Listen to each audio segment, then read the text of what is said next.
Hello बच्चों, अपना lesson number 2 चल रहा है स्तर विद्युत विभव तथा धारिता। तो इससे पिछले वाले वीडियो में अपने स्तर विद्युत विभव एवं विभवांतरण इसके बारे में अपने अध्ययन किया था। इसके बाद में अपना नेक्स्ट टॉपिक देखा था विद्युत द्विध्रुव आवरण के कारण विद्युत विभव का मान ज्ञात करना। इसके बाद में अपने आज अपन देखेंगे, आज का टॉपिक है समविभव पृष्ठ तथा विद्युत स्थितिज ऊर्जा। समविभव पृष्ठ क्या होते हैं इसके बारे में अध्ययन करेंगे, साथ ही विद्युत स्थित ऊर्जा दो आवेशों के कारण एंड बहु आवेशों के कारण तथा विद्युत द्विध्रुव को विद्युत क्षेत्र में घुमाने में किया गया कार्य। तो इन सब टॉपिकों का आज अपन अध्ययन करेंगे। तो सबसे पहले अपन टॉपिक लेते हैं समविभव पृष्ठ, इक्विलेंटियड सरफेस।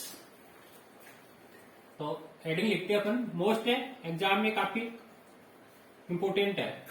समविभव पृष्ठ। देखो, समविभव पृष्ठ किसे कहते हैं? इक्विलेंटियड पोटेंशियल सरफेस। तो विद्युत क्षेत्र में स्थित ऐसे पृष्ठ जिसके प्रत्येक बिंदु पर विभव का मान क्या हो, समान हो, समविभव पृष्ठ कहलाता है। जैसे इसके नाम से स्पष्ट हो रहा है, विद्युत क्षेत्र में स्थित ऐसे पृष्ठ जिसके प्रत्येक बिंदु पर विभव का मान क्या हो, समान हो, उन्हीं पृष्ठों को अपन क्या बोलते हैं, समविभव पृष्ठ। तो इसको अपन लिख सकते हैं, विद्युत क्षेत्र में स्थित ऐसे पृष्ठ जिनके प्रत्येक बिंदु पर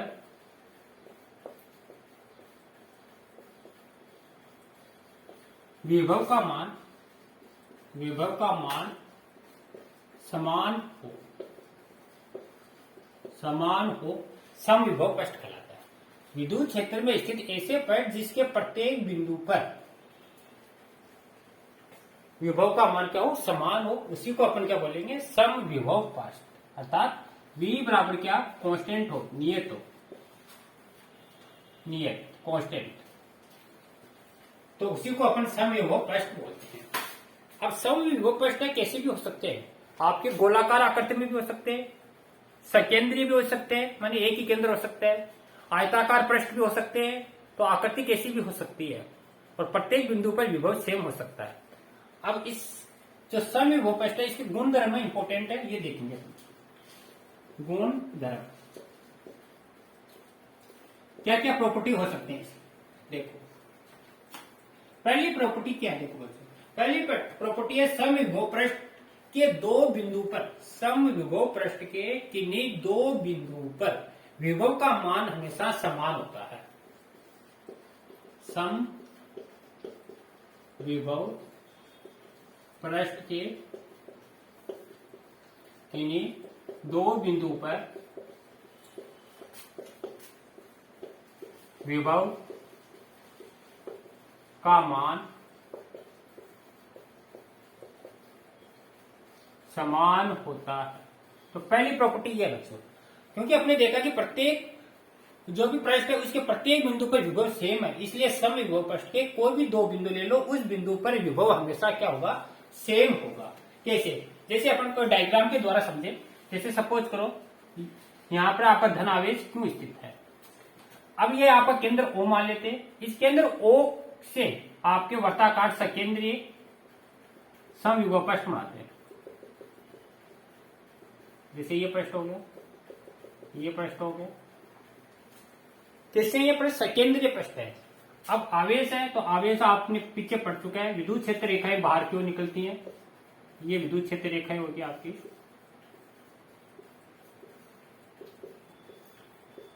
ये E की डायरेक्शन है। अब जो ये पृष्ठ है, इस पृष्ठ पर देखिए, सपोज करो ये बिंदु है आपका, एक पहला बिंदु है और इस पर विभव है आपका V1, ये आपका दूसरा बिंदु है, इसको मान लो V2, ये तीसरा बिंदु है V3। तो यहाँ पर ये बताना चाह रहा है कि जो ये पृष्ठ है, इस पृष्ठ के प्रत्येक बिंदु पर विभव का मान सेम है। जरूरी नहीं यहाँ पर भी आप ले सकते हो, कोई भी दो बिंदु ले लो, प्रत्येक बिंदु पर विभव सेम होगा, अर्थात इसको आप ले सकते हो V1 बराबर V2 बराबर V3। ठीक है, पहली प्रॉपर्टी ये थी। दूसरी प्रॉपर्टी देखो, दूसरी प्रॉपर्टी कह रहा है दो बिंदु के बीच, कोई भी दो बिंदु, उन दो बिंदु के बीच विभवांतर का मान शून्य होता है। दो बिंदु के बीच विभवांतर शून्य होता है। ये आपकी सेकंड प्रॉपर्टी। कैसे देखो, क्योंकि अपने देखा है कि प्रत्येक बिंदु पर विभव का मान सेम है, अर्थात V1 बराबर किसके है, V2 के। अब अपने विभवांतर में पढ़ा है, विभवांतर क्या होता है, विभवांतर बच्चों अपने पढ़ा है, विभवांतर होता है V बराबर V2 minus V1, V2 minus में V1।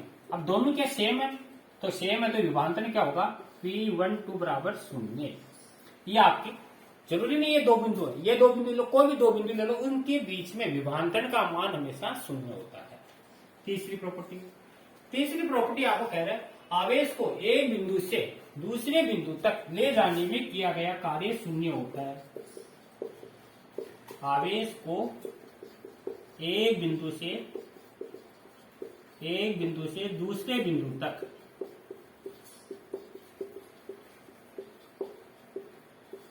ले जाने में किया गया कार्य शून्य होता है। यह आपकी अगली प्रॉपर्टी है। कैसे शून्य होगा, अपने विभवांतर में बच्चों पढ़ चुके हैं, विभवांतर होता है V2 माइनस में V1 बराबर W अपोन में Q नोट। एकांक आवेश को एक बिंदु से दूसरे बिंदु तक ले जाने में किया गया कार्य क्या कहलाता है, विभवांतर। अब आपको अभी अपने देखा है कि एक बिंदु से जब दूसरे बिंदु तक, जैसे सपोज करो यहां से यहां तक ला रहे, तो यहां से यहां तक लाने पर विभव क्या सेम है, V1 बराबर V2 है, तो इसलिए विभवांतर V2 माइनस V1 बराबर क्या होगा, शून्य। शून्य यहां रखो तो क्या होगा, 0 बराबर W अपोन में Q नोट।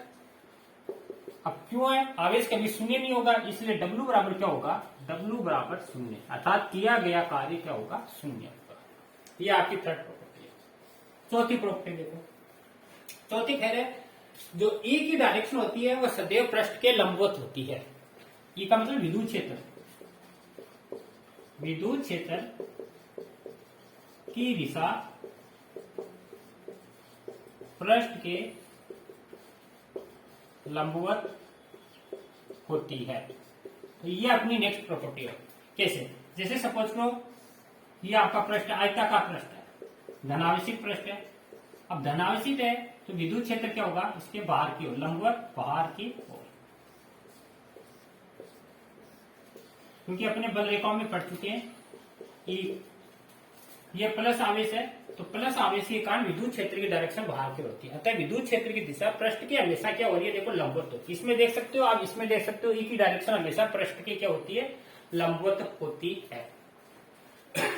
नेक्स्ट है जो समविभव पृष्ठ होते हैं वो एक दूसरे को काटते नहीं है।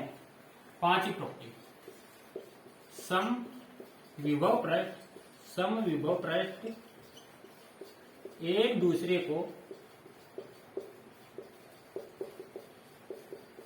काटते नहीं है। समविभव जो पृष्ठ होते हैं वो एक दूसरे को कभी भी काटते नहीं है।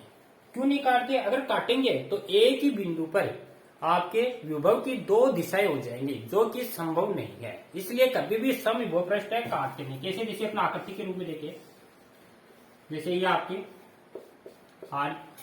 पृष्ठ है, ये आपका कोई दूसरा पृष्ठ है, ये और कोई तीसरा पृष्ठ है। तो यहां से देखो आप, क्या ये पृष्ठ आपस में काट रहे हैं, कभी नहीं काटते। अगर काटेंगे तो एक ही बिंदु पर विभव की डबल डायरेक्शन हो जाएंगे, जो कि अपन को संभव नहीं है। तो ये पांचवी प्रॉपर्टी। छठी प्रॉपर्टी है, ये पहला पृष्ठ है, इस पर विभव V1, इस पर V2, इस पर V3। छठी प्रॉपर्टी है चालक की सतह सदैव समविभव पृष्ठ होती है। छठी यहां लिख देते हैं, चालक की सतह सदैव सम विभव पृष्ठ होता है, विभव पृष्ठ होती है। अर्थात कोई भी चालक हो, जैसे गोलीय चालक है या समतल चालक है या बेलनाकार चालक है, कैसा भी चालक हो, होना चाहिए चालक, कंडक्टर होना चाहिए। तो चालक की सतह हमेशा कैसी होगी, सम विभव पृष्ठ होती है। तो ये बच्चों था अपना टॉपिक सम विभव पृष्ठ। सम विभव पृष्ठ किसे कहते हैं, फिर इसके प्रॉपर्टी इंपोर्टेंट है, इनको अच्छी तरह याद करना और यहां तक क्या नोट करना। इसके बाद में अपने नेक्स्ट टॉपिक लेते हैं विद्युत स्थितिज ऊर्जा।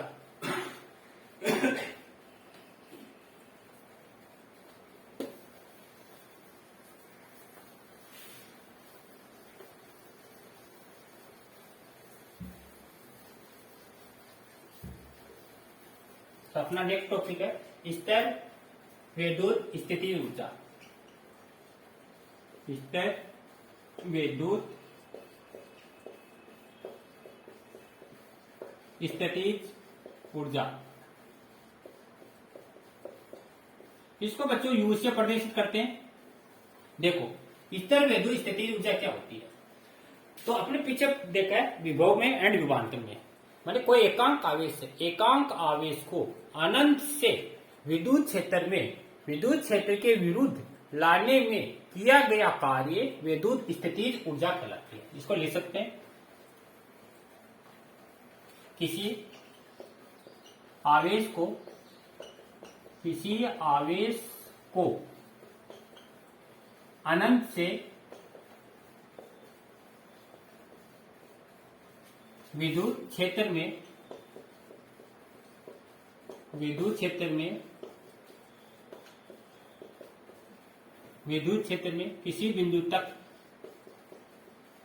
किसी बिंदु तक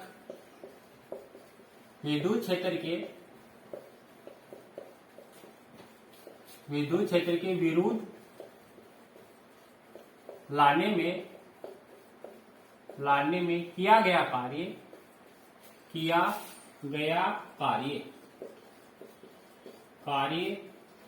विद्युत स्थितिज ऊर्जा कहलाती है। देखो माने कोई भी आवेश है, सपोज करो यहां पर आपका आवेश है, अनंत वाली कंडीशन है, किसी आवेश को अनंत से विद्युत क्षेत्र में, सपोज करो यहाँ विद्युत क्षेत्र है, कोई आवेश आपका क्यों, ये आपका एकांक धनावेश बोलते हैं। विद्युत क्षेत्र में किसी बिंदु तक, ये विद्युत क्षेत्र का इसका प्रभाव है, किसी बिंदु तक आपको यहां से यहां तक इसको लाना है, यहां से यहां तक आपको इसको लाना है। तो लाने में किया गया कार्य विद्युत क्षेत्र के विरुद्ध में लाना है। विरुद्ध में लाओगे माने आप पर इसके विद्युत क्षेत्र की डायरेक्शन तो हो रही है इसकी इधर, लेकिन आपको लाना इधर, तो इसके विरुद्ध में जो लाओगे वही कार्य क्या कहलाएगा, आपका विद्युत स्थितिज ऊर्जा कहलाता है। जैसे माना क्यों आवेश को अनंत से विद्युत क्षेत्र में किसी बिंदु तक लाने में किया गया कार्य बराबर अपन जानते हैं, कार्य बराबर होता है बल इंटू विस्थापन। अब बल इंटू विस्थापन ये अपने पढ़ चुके हैं। अब देखो बल एंड विस्थापन, इसको आवेश के बंधु में कैसे लिखते हैं, क्योंकि अपने पढ़ा था अनंत से विभांतरण होता है और विभांतरण पढ़ा था V बराबर W अपॉन में Q। तो यहां से W बराबर क्या होगा, QV, ये कार्य। अब ये कार्य है बच्चों, कार्य किसमें बदल जाएगा, विद्युत स्थितिज ऊर्जा में बदल जाएगा। मानी कार्य किसमें कन्वर्ट हो जाएगा, U में, और U बराबर QV, ये विद्युत स्थितिज ऊर्जा होगी। मात्रक देखो राशि क्या है, अदिश है, इसमें कोई डायरेक्शन नहीं होती है, तो ये एक अदिश राशि है। मात्रक देखिए बच्चों, इसका मात्रक ऊर्जा है, ऊर्जा को अपन किस में मापते हैं, जूल में मापते हैं। और कुलाम इंटू वोल्ट भी ले सकते हो आप, वोल्ट इंटू कुलाम ये भी ले सकते हो, और वोल्ट इंटू कुलाम या जूल, ये इसका मूल मात्रक, ऐसा ही मात्रक बोलते हैं। ऐसा ही मात्रक है इसका जूल है। और एक दूसरा मात्रक और होता है इलेक्ट्रॉन वोल्ट, इंपोर्टेंट है ये इलेक्ट्रॉन वोल्ट, ये भी आपकी विद्युत स्थिति ऊर्जा का मात्रक होता है। काफी बार आप भूल लेते हैं, मोस्ट है ये एक इलेक्ट्रॉन वोल्ट है बच्चों, इसमें कितने जूल होते हैं? तो एक इलेक्ट्रॉन वोल्ट है, इसमें जो आवेश होता है 1.6 इंटू 10 की पावर माइनस में 19 गुलाम। एक इलेक्ट्रॉन वोल्ट बराबर, इलेक्ट्रॉन का मान होता है 1.6 इंटू 10 की पावर माइनस 19 और आगे जे लगा दो जूल। एक इलेक्ट्रॉन वोल्ट में कितने जूल होते हैं, तो ये भी आपको याद रखना है। मात्रक देखें इसका, विमा विमा देखो। जूल, जूल क्या कार्य है? कार्य की विमा आप जानते हो, M1 इंटू विस्थापन M1L2 T की पावर माइनस 2, ये इसकी विमा होगा। ठीक है, इसके बाद में अपन देखते हैं दो आवेशों के निकाय की स्थिति ऊर्जा। दो आवेशों के निकाय की स्थिति ऊर्जा। यह तो ओनली एक आवेश था, अब कोई दो आवेश हैं, उन दो आवेशों के निकाय है, उस निकाय की स्थिति ऊर्जा देखनी है। दो आवेशों के निकाय की स्थिति ऊर्जा देखने के लिए डायग्राम आते हैं। सपोज करो ये बिंदु ए है और ये बिंदु बी है, यहाँ पर Q1 आवेश है, यहाँ पर Q2 आवेश है, बीच की दूरी क्या है? R है। अब देखो, तो आपको चित्र में क्या दिखाया गया? दो आवेशों का निकाय दिखाया गया है, जहां पर बिंदु ए और बी पर आवेश Q1 Q2 है और बीच की दूरी क्या है? R है। तो इन दो आवेशों के निकाय के कारण स्थिति ऊर्जा याद करनी है। तो स्थिति ऊर्जा बच्चों डायरेक्ट याद नहीं कर सकते, इसके लिए पहले कार्य निकालना पड़ता है। पहले कार्य निकलेगा इन दोनों आवेशों के कारण, और कार्य किसमें कन्वर्ट हो जाएगा? ऊर्जा में। तो देखो, सबसे पहले जो Q1 आवेश है, Q1 आवेश को आप अनंत से यहाँ बिंदु ए तक लाओगे, तो ए तक लाने में किया गया कार्य क्या होगा? शून्य होगा, क्योंकि यहाँ पर कोई आवेश नहीं है पहले से, क्योंकि Q1 को तो अपन अनंत से लाने हैं, तो यहाँ पर कोई आवेश प्रेजेंट ही नहीं है। आवेश प्रेजेंट नहीं है तो विभव शून्य होगा, और विभव शून्य होगा तो कार्य भी शून्य होगा। तो इसको लिखेंगे Q1 आवेश को बिंदु ए तक लाने में किया गया कार्य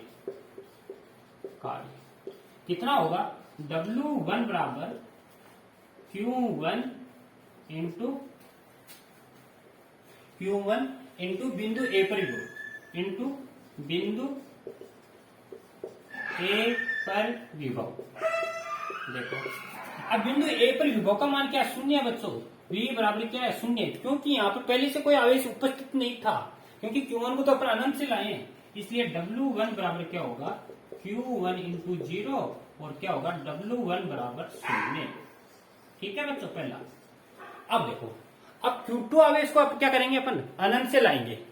Q2 आवेश को अनंत से B तक लाने में किया गया कार्य, यहां लिखेंगे Q2 को अनंत से B तक लाने में किया गया कार्य। देखो, इसको मान लेते हैं W2, और W2 बराबर क्या होगा? अब Q2 को ला रहे हैं ना, तो यहां लिखेंगे Q2। अब देखो, Q2 को ला रहे हैं अपन अनंत से यहां तक, लेकिन इस पर विभव हो जाएगा। वह विभव किसके कारण होगा? Q1 आवेश के कारण इस पर विभव उत्पन्न हो जाएगा, यानी Q1 के कारण विभव। क्यों होगा? क्योंकि Q1 ये R दूरी पर स्थित है, तो Q1 के कारण विभव हो जाएगा, जिसको अपन V1 बोल सकते हैं, यानी Q2 V1। और V1 का मान आप जानते हो, विभव अपने पढ़ा है, V बराबर K Q अपॉन में R। तो V1 बराबर K, आवेश है Q1 के कारण, Q1 अपॉन R, ये यहां रख देंगे, तो W2 बराबर आएगा Q1 Q2 के पहले आ जाएगा अपॉन में R। ये आपका दूसरा। अब दो आवेश है, दो आवेशों के कारण किया गया कुल कार्य। कुल के लिए इसको ऐड कर देंगे, W बराबर 0, W1 और W2 plus K Q1 Q2 upon में R। तो इसको जोड़ेंगे तब आएगा W बराबर K Q1 Q2 अपॉन में R। तो ये तो है बच्चों कार्य। अब ये कार्य किस में बदल जाएगा? ऊर्जा में। तो W की जगह अपन क्या लिखेंगे? U। तो U बराबर K का मतलब है 1 अपॉन 4 पाई एप्सिलॉन नॉट, और Q1 Q2 अपॉन में R। यह आएगा आपका दो आवेशों के निकाय के कारण स्थितिज ऊर्जा। तो याद रखना U बराबर के Q1 Q2 अपॉन में R।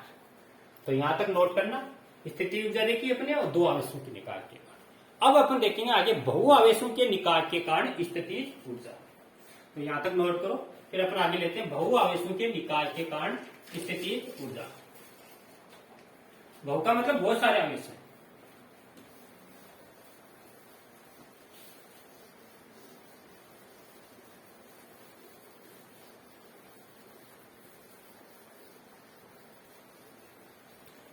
तो अगला अपन तो हेडिंग लेते हैं बहु आवेशों के निकाल के कारण। बहु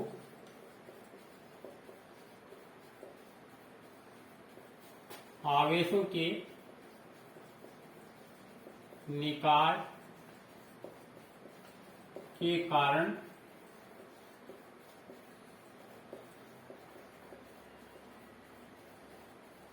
स्थितिज ऊर्जा। मान अब की बार क्या है, इतनी देर तो अपने दो आवेश देखे थे, अब बहुत सारे आवेश हैं, बहु आवेशों के निकाल के कारण स्थितिज ऊर्जा देखनी है। तो सबसे पहले अपन डायग्राम बनाते हैं बहु आवेशों के निकाल के कारण। जैसे अपने ये तीन आवेशों का कोई एक निकाल दिखा रखा है। जैसे इसको बिंदु ए मान लेते हैं, इसको बी मान लेते हैं, इसको सी मान लेते हैं। बिंदु ए पर Q1 आवेश है, यहाँ पर आपका Q2 आवेश है और यहाँ पर Q3 आवेश है। Q1 Q2 है, इसके बीच की दूरी है R12, यहां से लेकर यहां तक। इनके बीच की दूरी है Q23, दूसरा और तीसरे आवेश के बीच की दूरी, और ये है R13, पहला और तीसरे आवेश के कारण बीच की दूरी। ठीक है, तो आपने देख लिया। तो इसमें क्या लिखना, चित्र में एक तीन आवेशों का निकाल दिखाया गया है, जिस पर आवेश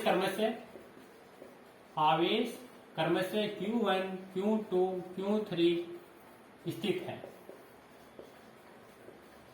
वह बीच की दूरी R12 R23 और R31 है, ये बीच की दूरी।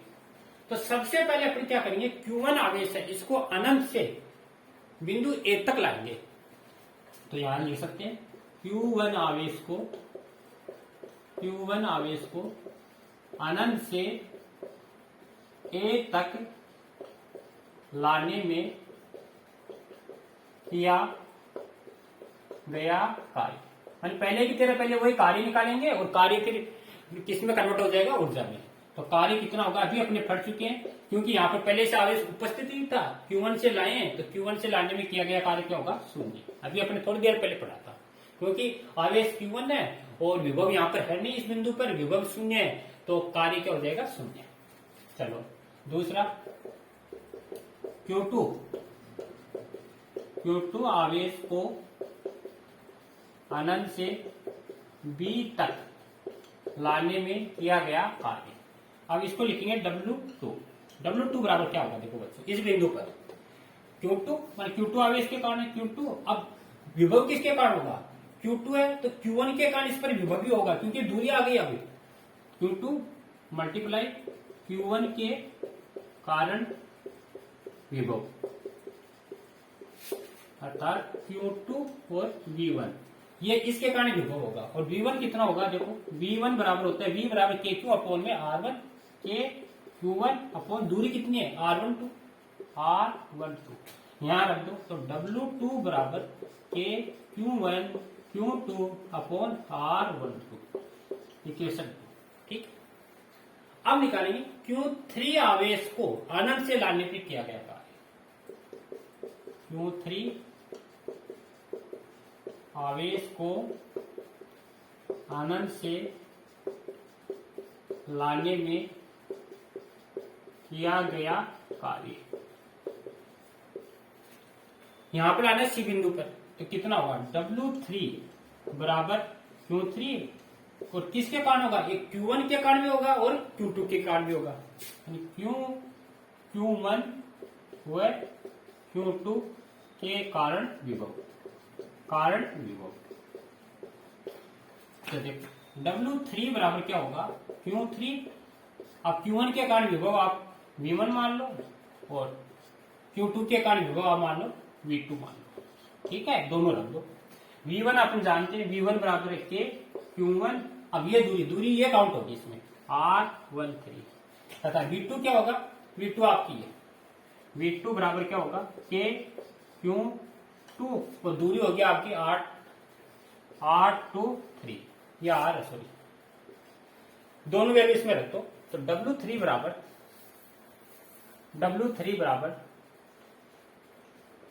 यहां रखो, देखो Q3 के Q1 अपॉन R13 प्लस के Q2 अपॉन R23 अंदर मल्टीप्लाई कर दो के Q1 Q3 upon R13 plus के Q2 Q3 अपॉन R23। ठीक है बच्चों, इक्वेशन 5 सेकेंड थर्ड तीनों आवेशों के कारण अपने कार्य निकाले। अब किया गया कुल कार्य के लिए ऐड कर दो W बराबर W1 plus W2 plus W3 1 2 3 तीनों वैल्यू रख दो 0 प्लस के Q1 Q2 upon R12 plus के Q1 Q3 R13 प्लस के Q2 Q3 R23। तो W बराबर देखो क्या आएगा, के तो सब में के आ जाएगा बाहर और इसको लिखेंगे Q1 Q2 upon R12 plus Q2 Q3 R23 plus Q3 Q1 R13। ठीक है, अब ये जो कार्य है, कार्य किसमें बदल जाता है बच्चों, ऊर्जा में। तो कार्य की जगह अपन क्या लिखेंगे, W की जगह U, क्योंकि स्थिति ऊर्जा निकाल रहे हैं और के का मान 1/4πε0 और ये अपना है result Q1 Q2 R12 plus Q2 Q3 R23 plus Q3 Q1 R13। तो ये बच्चों अपने ये बहुआवेशों के निकाल के कारण स्थितिज ऊर्जा। अब इसको आप शॉर्ट में भी लिख सकते हो, देखो यहाँ लिख रहा हूं, शॉर्ट में आप ऐसे लिख सकते हो समीशन 1/4πε0 और ये जो चीज है ना इसको अपन समीशन के रूप में ऐसे लिख सकते हैं 1/2 समीशन QI QJ बटा RIJ। ठीक है, और I बराबर 1 और J बराबर 1 और N तक और I naught is equal to J। यहां पर है N तक लिखना है आपको, I बराबर 1 और J बराबर 1, सॉरी हाँ I बराबर 1 है और J बराबर 1 और I naught is equal to J, यानी I J का मान सेम नहीं होना चाहिए। जैसे पहला पद लिख रहे हो तो 1 और J की जगह पे दूसरा आना चाहिए 2, तो यहाँ पर 1 2 पर सेम चीज नहीं लिखनी है। समेशन का मतलब ये हो, और 1/2 क्यों लगाया है, क्योंकि इसमें प्रत्येक पद ना 2 बार काउंट होता है। जैसे 2 इसका निकाले, ये निकाले, प्रत्येक पद 2 बार काउंट होता है, इसलिए अपने 1/2 लगा दिया। तो ये था अपने बहुआवेशों के निकाय के कारण, एन निकाय हो तो एन आ जाएगा आगे प्लस पे आगे। तो ये अपने निकाला बहुआवेशों के निकाय के कारण स्थिति ऊर्जा। तो बच्चों आज अपने समविभव एवं विद्युत स्थितिज ऊर्जा इसके बारे में अध्ययन किया। धन्यवाद।